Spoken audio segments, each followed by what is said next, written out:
नमस्कार दोस्तों, एक बार पुनः आप सभी का हार्दिक स्वागत है आप सभी के अपने YouTube channel being a best teacher पर।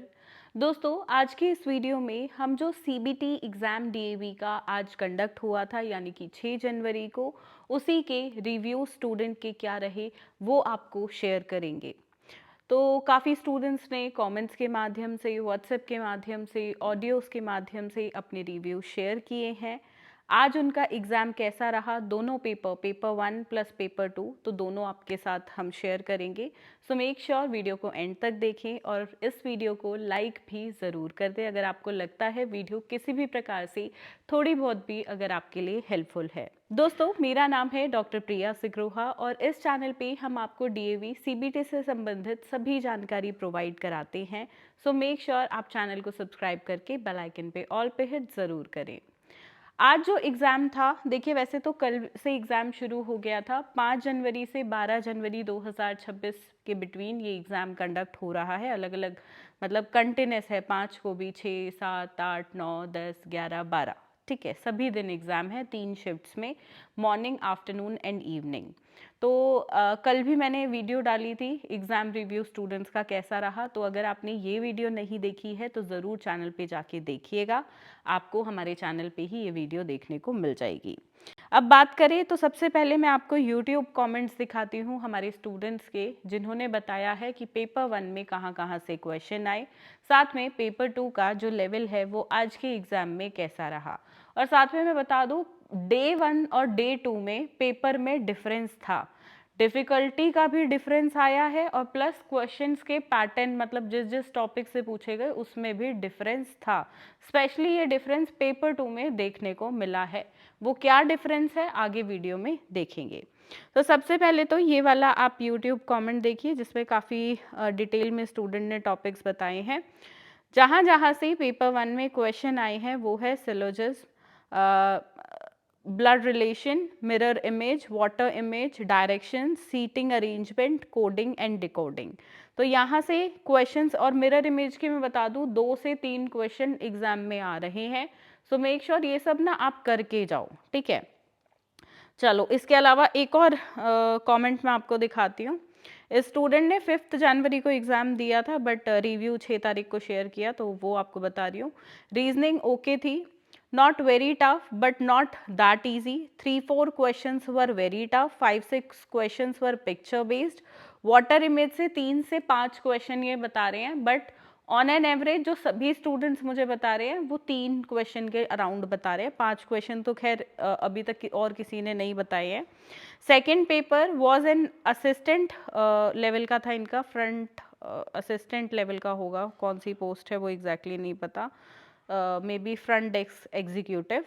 So questions related to account, PF related and assertion and reasoning questions were quite more. मैं आपको बता दूं, assertion और reasoning के questions जो ministerial post है उनमें काफ़ी ज़्यादा पूछे जा रहे हैं। Some questions related to income tax and audits etc. वो भी थे, ठीक है। इन्होंने हमारे एक शॉर्ट्स पे कमेंट किया हुआ है, अगर आप इनसे और क्वेश्चंस पूछना चाहते हो तो डेफिनेटली आप इनके साथ चैट कर सकते हो थ्रू शॉर्ट्स, राइट।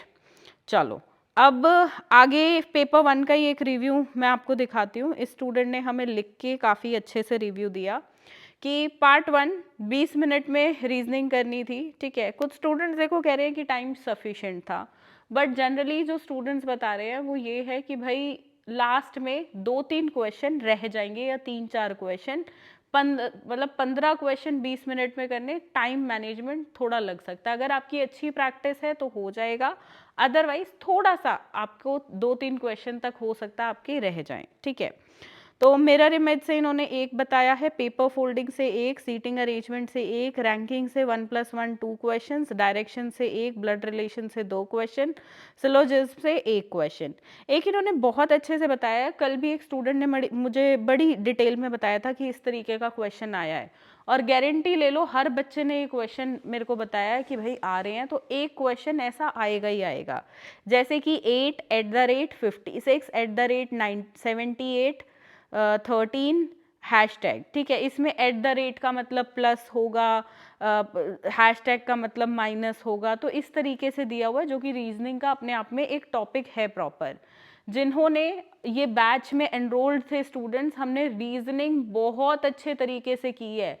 मैंने आपको 22 चैप्टर्स बताए हैं, सेक्शन ए से 12 और सेक्शन बी से 10 चैप्टर्स, और मेरी गारंटी है 100%, इसके बाहर से रीजनिंग में आपको क्वेश्चन देखने को नहीं मिलेगा डीएवी सीबीटी में। तो ये 22 चैप्टर कर लो। अगर सिर्फ आपको ये बैच ज्वाइन नहीं करना, जिन स्टूडेंट्स ने अभी तक नहीं किया, और सिर्फ रीजनिंग चाहिए, व्हाट्सएप पे जाके मैसेज कर देना, सर आपको सिर्फ रीजनिंग प्रोवाइड करा देंगे, ठीक है।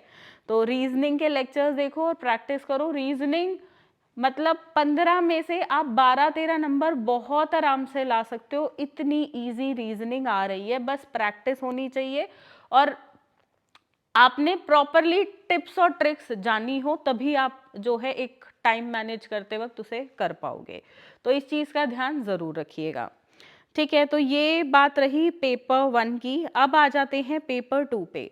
अब देखो पेपर 2 का जो रिव्यू है, अभी एक स्टूडेंट ने हमें टीजीटी हिंदी का दिया है, ठीक है। इसके बाद बाकी सब्जेक्ट्स का भी देखेंगे। तो टीजीटी हिंदी का दिया है मिस निशा ने। तो आज जो इनका एग्ज़ाम है वो इजी तो नहीं बोल सकते, परंतु ज़्यादा कठिन भी नहीं था, और ज़्यादातर स्टूडेंट्स का यही कहना है, और प्लस इस चीज़ को मैं भी आपको स्टार्टिंग से ही बताती आई हूँ कि जिन स्टूडेंट्स ने अभी ग्रेजुएशन या पोस्ट ग्रेजुएशन अपनी की है, तो उनके लिए पेपर बहुत इजी हो जाएगा, क्योंकि सारे टॉपिक्स लगभग वहीं से ही आ रहे हैं, उस लेवल के आ रहे हैं। तो आप अगर फ्रेशली, या जो स्टूडेंट्स यूजीसी नेट के लिए प्रिपेयर कर रहे हैं, उनके लिए भी एग्ज़ाम को करना बहुत आसान अपने आप में हो जाएगा, क्योंकि यूजीसी नेट की आप इतनी हार्ड लेवल की प्रिपरेशन करते हो, तो उसी हार्ड लेवल के क्वेश्चन यहाँ पे है। कुछ स्टूडेंट्स बोल रहे हैं कि एग्ज़ाम यूजीसी नेट से भी टफ आता है, बट ऐसा नहीं है। यूजीसी नेट फिर आपने दिया नहीं है, यूजीसी नेट की लेवल की प्रिपरेशन हो सकता है वो यहाँ पे भी करनी पड़े, बट पेपर बहुत डिफिकल्ट आता है। डीएवी सीबीटी एग्जाम बाकी जैसे केवीएस हो गया, DSSB, एनवीएस, EMRS, तो इन से मुश्किल है, वो बात मैं आपकी बिल्कुल मानूंगी, बट यूजीसी नेट से टफ नहीं है ये एग्जाम, ठीक है। चलो, अब हिंदी का रिव्यू में इनका आपको दिखाना चाहूंगी। एनसीईआरटी से हिंदी से क्वेश्चन ज़्यादा नहीं आ रहे हैं, मतलब साहित्य से क्वेश्चन नहीं आ रहे हैं, ग्रामर से तो आएंगे, ठीक है। बाकी ये सिर्फ इनका रिव्यू है टीजीटी हिंदी के लिए, ठीक है। तो जो इंग्लिश, हिंदी ये सब्जेक्ट्स है, यहाँ पे लिटरेचर बेस्ड क्वेश्चन, साहित्य के क्वेश्चन एनसीईआरटी वाले नहीं आ रहे हैं। बाकी जो सब्जेक्ट्स है जैसे एसएसटी, साइंस, मैथ्स, वहाँ से एनसीईआरटी से ही आ रहा है। तो ये मत सोचिएगा कि ये सबके लिए रिव्यू है, ये सिर्फ इसी सब्जेक्ट के लिए है कि एनसीईआरटी के साहित्य से प्रश्न नहीं आ रहे हैं, ठीक है। पार्ट 2 से साहित्य नहीं थी, केवल व्याकरण के प्रश्न थे, और 3 अपठित गद्यांश पूछे गए। ये मेरे लिए बड़ा शॉकिंग था कि एक ही पेपर में 3 अपठित गद्यांश। तो जी हाँ, जो इन्होंने कहा 12 नंबर के ओवरऑल थे, तो ये लगा लो स्टूडेंट थोड़ा भूल भी जाता है, सीबीटी एग्जाम है तो 12-15 के अराउंड लगा लो। अगर 3 मान के चले तो 4-4 नंबर के 3 हो सकते हैं, या 5-5 नंबर के 3 हो सकते हैं। अपठित गद्यांश इतने का ही बैठ सकता है। और लैंग्वेज और वर्ड जो है वो मतलब अपठित गद्यांश का टफ था, ज़्यादा आसान नहीं था। ग्रामर में जहाँ से क्वेश्चन आए थे वो है तत्सम तद्भव के 2-3 क्वेश्चन, शुद्ध शब्द का चयन 2 क्वेश्चन, शुद्ध वाक्य का चयन 2-3 क्वेश्चन, समास 2 क्वेश्चन, विराम चिन्ह 1, मुहावरा 1, पर्यायवाची 2, काल 1, पदबंध 4 क्वेश्चन आए हुए थे। तो देखो ये इतनी डिटेल में जिस स्टूडेंट ने मुझे दिया है, फर्स्ट ऑफ ऑल तो उनका मैं बहुत थैंक यू बोलूँगी। और जिनका अब इंग्लिश का एग्ज़ाम, ये हिंदी का एग्ज़ाम बचा है, आपको इससे ही ना पूरा मतलब पेपर का आइडिया हो गया होगा कैसे आएंगे, मतलब अब आपके लिए बहुत आसान हो जाएगा। तो हिंदी के बच्चे प्लीज़ इस रिव्यू को सीरियस लेके ये टॉपिक प्रैक्टिस कर लो। मतलब इन्होंने 25 एक नंबर का तो एग्ज़ाम बता ही दिया क्या क्या पूछा जाएगा, बाकी अब आपके हाथ में है कि आप कितना पढ़ के और अच्छा कर सकते हो, राइट। चलो, तो ये इनका एक चीज़ और कहना है, अगर आपने देखा हो यहाँ पे कि क्वेश्चन जो है घुमा के पूछे गए हैं, सरल क्वेश्चन डायरेक्टली वाले नहीं थे, ठीक है। अब इन्हीं स्टूडेंट ने हमें कुछ ऑडियोज़ भी भेजी है, वो ऑडियोज़ मैं आपको सुनाना चाहूँगी ताकि आपको और अच्छे से समझ आए कि भाई पेपर आया कैसा था। टीजीटी हिंदी का आज मेरा थर्ड शिफ्ट में एग्जाम था। एग्जाम ना तो ज्यादा इजी था और ना ही हम ये कह सकते हैं कि बहुत ज्यादा कठिन था। और फर्स्ट पार्ट जो था हमारा रीजनिंग का, वो लगभग अच्छा खासा दिया हुआ है। ऐसा नहीं है कि बहुत ज्यादा डिफिकल्ट है, पर थोड़ा टाइम लिमिटेड होता है, उसके अकॉर्डिंग हमें सॉल्व करना होता है। तो मोस्टली लगभग आप आराम से, अगर स्पीड आपकी स्लो भी है तो भी 12-13 तो आराम से कर ही सकते हैं उस टाइम के अंदर। और पार्ट 1 में जो रीजनिंग से आए थे, मिरर इमेज का एक क्वेश्चन देखने को मिला, पेज फोल्डिंग का एक क्वेश्चन, सीटिंग अरेंजमेंट से भी एक क्वेश्चन लगभग आया था मेरे में, रैंकिंग से 2 क्वेश्चन थे, ऐसे ही डायरेक्शन से भी मेरे पास 1 से 2 क्वेश्चन मेरे एग्जाम में थे, ब्लड रिलेशन से भी था, श्लोक में से भी था। पार्ट सेकंड में व्याकरण से संबंधित सभी प्रश्न दिए गए थे। हिंदी साहित्य व एनसीईआरटी की पुस्तक के जो अध्याय होते हैं, पार्ट्स होते हैं, उनमें से कोई भी प्रश्न नहीं आया था। तो ये बात जो साहित्य और एनसीईआरटी से क्वेश्चंस नहीं आए, ये हिंदी के लिए है। मैं आपको बता दूं, इंग्लिश सब्जेक्ट में आपके लिटरेचर से क्वेश्चंस बहुत ज़्यादा आए थे, ग्रामर के कम थे। पर हिंदी में बिल्कुल अलग रिव्यू है, ग्रामर के क्वेश्चन थे, कॉम्प्रिहेंशन के थे, साहित्य का क्वेश्चन और एनसीईआरटी बेस्ड बिल्कुल नहीं थे एग्जाम में। व्याकरण में तत्सम तद्भव से संबंधित 2 से 3 प्रश्न देखने को मिले थे। शुद्ध वर्तनी और शुद्ध वाक्यों का चयन कीजिए, उससे भी संबंधित 2 से 3 प्रश्न आए थे। समास, छंद, विराम चिन्ह, मुहावरे, पर्यायवाची शब्द, काल, इनसे भी हमें एक एक किसी से 2 क्वेश्चन भी देखने को मिले हैं। और सबसे ज्यादा पद बंद आए थे, जिसमें 4 प्रश्न मुझे इसके दिखे थे, जाके हमें वो समझ आएगा। और 3 अपठित गद्यांश भी आए थे, जो कि लगभग 12 नंबर के आसपास थे, जिसमें लैंग्वेज मतलब हमें आसानी से समझ नहीं आएगा एक बार में। एटलीस्ट हमें 2 से 3 बार उस पैराग्राफ को पढ़ना होगा, तब जाके हमें वो समझ आएगा। और उसके अंदर उसी पैराग्राफ से संबंधित क्वेश्चन थे, लेकिन घुमा फिरा के पूछे गए थे। 3 गद्यांश आए थे, जो कि लगभग 8 से 10 लाइनों के थे। एक भी इसमें पद्यांश हमें नहीं दिया गया था, तीनों ही गद्यांश थे। और साथ में इससे रिलेटेड जो भी क्वेश्चन थे, वो गद्यांश से रिलेटेड ही उसमें पूछे गए थे, कोई भी उसमें व्याकरण का ऐड नहीं किया गया था। तो अपठित गद्यांश काफ़ी डिटेल में क्लियर हो गया होगा आपको कि एक बार आप रीड करोगे तो समझ नहीं आएगा, गद्यांश का लेवल टफ रखा हुआ है। और प्लस एक चीज़ मुझे बड़ी अटपटी लगी कि 3 क्वेश्चन अपठित गद्यांश से ही दे दिए, एक भी पद्यांश से नहीं दिया। जब जनरली आप बाकी एग्जाम्स में देखोगे तो एक अपठित गद्यांश और एक पद्यांश ये लोग डाल देते हैं, बट इस एग्ज़ाम में ऐसा नहीं किया गया, तीनों ही अपठित गद्यांश दे दिए। तो ये हमारे लिए भी एक नई लर्निंग थी कि ऐसा भी पेपर आ सकता है। तो अब मैं आपको एक और स्टूडेंट का जो है रिव्यू दिखाती हूँ। एंड काफ़ी सारे स्टूडेंट्स ने हमारे मॉक टेस्ट को और बैच को बहुत प्यार दिया। तो आपके साथ मतलब इतना मोटिवेट आपने हमें किया, तो उसी के माध्यम से डीएवी का पिछले 2 महीने से जो प्रिपरेशन करा रहे हैं वो हम आपको करा पाए। Thank you for your lovely reviews, जिन भी स्टूडेंट का एग्ज़ाम हुआ है और आपके इस सफ़र में मैं आपकी हेल्प कर पाई, उसके लिए थैंक यू सो मच कि आपने हमें चुना और उस काबिल समझा। तो चलिए अब आगे देखते हैं दूसरा रिव्यू। दूसरा रिव्यू कुछ इस तरीके से है। ये जो स्टूडेंट हैं, इनका टीजीटी मैथमेटिक्स का पेपर था आज। पहले तो इन्होंने फर्स्ट पेपर रीजनिंग का ही जो है बताया हुआ है कि किस तरीके का इनका पेपर रहा, तो वो रिव्यू भी आप देख सकते हो। वही रिव्यू है सेम जो बाकी स्टूडेंट्स भी दे रहे हैं, जो टॉपिक्स पेपर 1 से मैंने आपको बताए। सो मेक श्योर आप उनको ज़रूर अच्छे से प्रैक्टिस करें। सारे प्रैक्टिस क्वेश्चंस आपको बैच में मिल जाएंगे, तो प्लीज़ वहाँ पे जाके देखो। या जो स्टूडेंट्स बैच में नहीं है, ऑलरेडी यूट्यूब पे भी मैंने मैराथन्स के माध्यम से या नॉर्मल क्लासेस भी हमने प्रैक्टिस की है, जहाँ पे पेपर 1 की एक बहुत अच्छी खासी प्रैक्टिस मैंने आपको कराई है।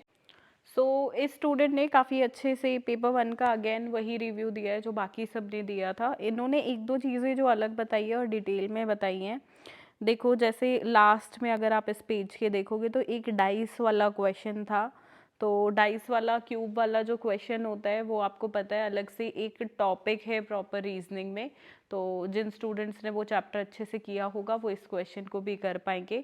And let me tell you, cube वाले क्वेश्चंस को प्रैक्टिस करना पड़ता है, अदरवाइज आप ठीक आंसर टिक नहीं करोगे। आप ऐसा आंसर टिक कर दोगे जिसमें एग्जाम में कंफ्यूज किया जाता है, उस ऑप्शन को टिक कर दोगे, क्योंकि आंसर वो ज़्यादा लगता है और जो एक्चुअल में आंसर होता है वो कम लगता है। इस क्वेश्चन में इस टाइप के वो प्रॉब्लम काफ़ी स्टूडेंट्स के साथ होती है कि वो सिमिलर ऑप्शन पे टिक लगा देते हैं। ठीक है, इसके अलावा इन्होंने बर्थडे वाला एक क्वेश्चन बताया, लीप ईयर वाला क्वेश्चन बताया है, एज से रिलेटेड क्वेश्चन बताया है। तो वो सब आप डिटेल में एक बार रीड कर सकते हो यहाँ से। बाकी इन्होंने आप देख सकते हो टीजीटी मैथमेटिक्स में भी क्वेश्चंस बताए हैं। मेंसुरेशन से क्वेश्चन था, स्फेयर सिलेंडर वाला क्वेश्चन जो था, एंड केस स्टडी थी 10th क्लास की, तो उस पे बेस्ड एक क्वेश्चन था, तो आप इसको पेडागोजी क्वेश्चन बोल सकते हो। ट्रिग्नोमेट्री से क्वेश्चन था, अरिथमेटिक प्रोग्रेशन से क्वेश्चन था जो कि 10th तक का लेवल था, एंड बाकी you can see alphabetic series से क्वेश्चन था, और भी इन्होंने काफ़ी सारा लिख के दिया है। सो मैथमेटिक्स स्टूडेंट्स एक बार डिटेल में रीड कर सकते हैं। So let me tell you, आज जो है पेपर 2 का लेवल स्टूडेंट्स ने बहुत टफ नहीं बताया है। उन्होंने जस्ट ये बोला है कि जिन स्टूडेंट्स ने, क्योंकि देखो सब इस चीज़ के लिए पहले से रेडी थे। हमने स्टार्टिंग में, मेरी फर्स्ट वीडियो में ही मैंने आपको बताया था कि जो इस लेवल का, इस एग्ज़ाम का लेवल है वो ग्रेजुएशन पोस्ट ग्रेजुएशन तक के क्वेश्चन पूछे जाते हैं। यानी कि पीआरटी वाले स्टूडेंट्स टीजीटी लेवल की प्रिपरेशन करें, टीजीटी वाले पोस्ट ग्रेजुएशन की, और पोस्ट ग्रेजुएशन वाले स्टूडेंट्स ग्रेजुएशन पोस्ट ग्रेजुएशन तक की प्रिपरेशन करें। तो वही चीज़ यहाँ पे रही है। बट हाँ, जो लैंग्वेज स्पेसिफिक एग्जाम्स हैं उनमें हमने ये देखा कि टीजीटी के लिए भी क्लास 11th-12th का ना पूछ के और ऊपर level, graduation level, graduation not post graduation, वहाँ तक के भी क्वेश्चन आए हैं। तो अगर आपको डीप नॉलेज है अपने सब्जेक्ट की, क्योंकि इन्होंने जो क्वालिफिकेशन में लिखा कि क्या आप इतने क्वालिफाइड हैं और तभी आपने फॉर्म भरा, तो उसी क्वालिफिकेशन का ही इन्होंने क्वेश्चन पूछा है कि भाई ये चेक करने के लिए आप जितने क्वालिफाइड मेंशन किया है, सच में आपके अंदर उतना आपके दिमाग में नॉलेज स्टोर्ड है या नहीं है, ये चीज़ इन्होंने चेक की है। तो आज का, कल का पेपर 2 का लेवल बहुत डिफिकल्ट था, आज का उतना डिफिकल्ट नहीं था टफ, बट कल के मुकाबले आज स्टूडेंट्स के रिव्यू फिर भी अच्छे थे। तो अब कल कैसा एग्ज़ाम रहेगा वो देखते हैं। बाकी 8 तारीख के भी एग्ज़ाम के रिव्यूज़ जो है मैं आपको, कल है 7 तारीख, सॉरी 7 तारीख के एग्ज़ाम के रिव्यूज़ भी मैं आपको डेफिनेटली दूंगी, एंड कोशिश रहेगी डेली बेसिस पे ही आपको रिव्यूज़ दिए जाएँ, ताकि जिन स्टूडेंट्स के नेक्स्ट डे एग्ज़ाम है उनको आइडिया मिल जाए, एंड प्लस जो नेक्स्ट ईयर स्टूडेंट्स पेपर देंगे उनको भी आइडिया मिल जाए। सो मेक श्योर अच्छे से आप अपनी प्रिपरेशन करें। कोई अगर सवाल आपके मन में है related to exam, so let me know in the comments, या आप किसी ऐसे स्टूडेंट से पूछना चाहते हैं जो एग्ज़ाम दे चुका है तो कमेंट ड्रॉप कर देना। कोई भी जो हमारा स्टूडेंट होगा जो एग्ज़ाम दे चुका है वो आपको डेफिनेटली रिप्लाई कर देगा। तो ऐसे ही आपस में जो है घुल मिलकर एक दूसरे की हेल्प करते रहिए, यही टीचर कम्युनिटी के लिए एक बहुत अच्छी बात होगी। बाकी मैं आपको बता दूं, डीएवी पब्लिक स्कूल में एजुकेशन का लेवल ऑन ग्राउंड भी आप देखोगे तो बहुत अच्छा है। पेरेंट्स डीएवी में अपना एडमिशन बच्चों का खुश होके कराते हैं, क्योंकि स्कूल में टीचर्स इतने क्वालिफाइड रखे जाते हैं, स्कूल का लेवल एक अच्छा खासा रखा जाता है। तो क्वालिफाइड टीचर्स ये लोग ले रहे हैं इतने, तो दैट मीन्स आप देख ही सकते हो कि कितने अच्छे से चीज़ें मैनेज की जाती है स्कूल के द्वारा। So take this as a good opportunity. देखो जो स्टूडेंट सेलेक्ट नहीं होंगे ना, 100 में से लगा लो एक स्टूडेंट का सिलेक्शन होगा, तो वो एक स्टूडेंट तो तारीफ करेगा डीएवी की, पर 99 जिनका सिलेक्शन नहीं होगा वो बोलेंगे नहीं, एग्ज़ाम तो ऐसे ही होता है, इतना टफ इसलिए है ये भीड़ को हटा सके ये वो। तो 100 में से 99 वालों की सुनो या उस एक की सुनो जिसे जॉब मिल जाएगी, ये आपके ऊपर डिपेंड करता है। गवर्नमेंट एग्ज़ाम की भी तैयारी करते हैं तो जो फेलियर होते हैं ना, और फेलियर से लर्न करना चाहिए। फेलियर स्टूडेंट्स आपको ये बोलेंगे कि भाई मेरा सिलेक्शन नहीं हुआ था, तेरा नहीं होगा, वहाँ तो सिर्फ पावर चलती है, पैसा चलता है, सिफारिश चलती है। नहीं जी, ऐसा नहीं है। मैं खुद एक ऐसी फैमिली से आती हूँ जहाँ पे मेरे मतलब किसी ने मेरे लिए कोई पैसा पावर कुछ यूज़ नहीं किया था, एंड अपने बलबूते पे मैंने ना जाने कितने एग्ज़ाम क्लियर किए, एंड सिर्फ स्कूल लेवल नहीं, मैं कॉलेज लेवल तक भी पहुंची, and today I am working as an assistant professor, और बहुत जल्दी एज एन एसोसिएट प्रोफेसर मेरा प्रमोशन होगा। 5 साल मेरी इस कॉलेज की जर्नी में मेरे पूरे होने वाले हैं। तो मैं अपने एक्सपीरियंस से तो ये बिल्कुल नहीं बोल सकती कि सिर्फ पावर, पैसा, सिफारिश यही चलता है। नहीं चलता है। मेरे नोन में इतने लोग हैं जिन्होंने अपना तैयारी करके वो जॉब हासिल की है, सरकारी शिक्षक बने हैं। तो इट्स नेवर लाइक दिस। आपको खुद से मेहनत करनी है, और जो नेगेटिव लोग हैं, जो नेगेटिव बातें करते हैं या आपको डीमोटिवेट करते हैं, प्लीज़ उनका साथ अपनी ज़िंदगी में छोड़ दो, उनकी बातों को ध्यान ही मत दो और ग्रो करो अपनी लाइफ में। So concentrate on this exam. And इसके अलावा और भी कॉन्ट्रैक्चुअल वैकेंसीज आउट हुई हैं केवीएस की एंड सैनिक स्कूल्स की, और भी हो रही हैं परमानेंट वैकेंसीज के। आपको पता है केवीएस का एग्ज़ाम आने वाला है, तो जिन्होंने वो फॉर्म भरे हुए हैं उस पर जो है अपना कॉन्सेंट्रेट करो। और बाकी और भी परमानेंट वैकेंसीज आएंगी, वैसे अभी और तो लाइंड अप नहीं है, जो थी उनके फॉर्म्स फिल हो चुके हैं, और कोई आएगी तो वो भी आपको बताएंगे। अदरवाइज अभी जो कॉन्ट्रैक्चुअल निकली है, क्योंकि कॉन्ट्रैक्चुअल पोस्ट ना अप्रैल में इन्हें फिल करनी होती है और जनवरी फरवरी मार्च में वैकेंसीज आउट होती है, तो कॉन्ट्रैक्चुअल के लिए ये अभी आपका एक गोल्डन पीरियड रहेगा। तो इन 3 महीनों में आपको उसकी जानकारी चैनल के माध्यम से हम देंगे। साथ में देखो, वीडियो बनाने में फिर भी समय लग जाता है, and I am also working, तो दिन में अगर कोई जानकारी मिलती है तो वीडियो बनाना पॉसिबल नहीं हो पाता है। सो कोशिश रहती है कि आपको टेलीग्राम के माध्यम से उसी वक्त जानकारी दे दी जाए और इवनिंग में आपके लिए जो है वीडियो बना दी जाए। सो प्लीज़ आप इस चीज़ का ध्यान रखिएगा, टेलीग्राम पे आप हमें ज्वाइन करें, और वहाँ पे जितने भी पीडीएफ आपको मिलते हैं, save them in your phone, वो वैकेंसी के एडवर्टीजमेंट, और साथ में अपने दोस्तों को भी वो भेजो, ताकि किसी की तो हेल्प आप कर सको। पुण्य कमाओगे तो आपको भी जो है सफलता ज़रूर मिलेगी। So share the information as much as you can. इस वीडियो को भी शेयर करना अपने उन दोस्तों के साथ जो डीएवी सीबीटी एग्ज़ाम दे रहे हैं। सो यही एक मोटिवेशनल मैसेज मेरी तरफ से आप सभी के लिए रहेगा, and best wishes for you all. Thank you for watching this video.